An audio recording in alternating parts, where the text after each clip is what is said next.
هیچ خۆزگەیەکم نییە ینی لەم دەقەی ئێستادا بۆ داهاتووش نازانم لە ڕابردوو هەبووە بەس لە ئێستادا نا. بۆچی؟ ئینسان هەر تەبیعەتی وایە ینی ئەگەر خۆزگەیەکی هەبوو یان چەند خۆزگەیەکی هەبوو ئیشیان بۆ دەکات تەبعاً هەوڵیان بۆ دەدا گەرمودێکی زۆریش هەوڵت بۆ خۆزگەیەکت دا و سەرکەوتوو نەبووی تێدا یان وەک دەڵێن مرادت حاصڵ نەبوو ئیدی تا مودەیەکی ینی هیچ خۆزگەیەکت نامێنێ. لە ڕابردوودا خۆزگەت بەچی خواستووە؟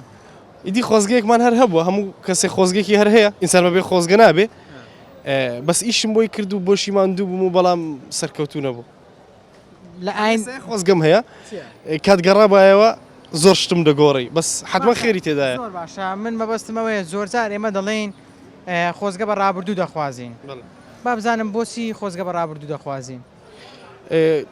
خۆزگە خواستن بە ڕابردوو یعنی ئینسان کە ئەو شتە پێیدا تێپەڕیوە حتمما دەرسی لێ وەرگرتووە ئێستا خۆزگە بۆ دەخوازێ کات بگەڕێتەوە خۆزگەی پێ بخوازی یان خۆزگە دەخوازێ بەو کاتە بۆی ئەو شتانی کردوێتی نیکە یعنی من وای دەبینم بۆ خۆزگە بە ڕابردوو خواستنیش ئینسان هەر کاتێکی کە تێدایەتی پێی قبوڵ نییە ئیلا یان لی پێش کە لی دەرچوو ئەنجا خۆزگەی بۆ دەخوازی لەو کاتی کە تێدایەتی قبوڵی نییە ینی ئێستای خۆی قبوڵ نییە بەڵام کە لی دەرچوو ئەنجا بەبیری دێتەوە چی بەجێهێشتۆ خۆزگەی پێ دەخوازی بۆ ئەو کاتە.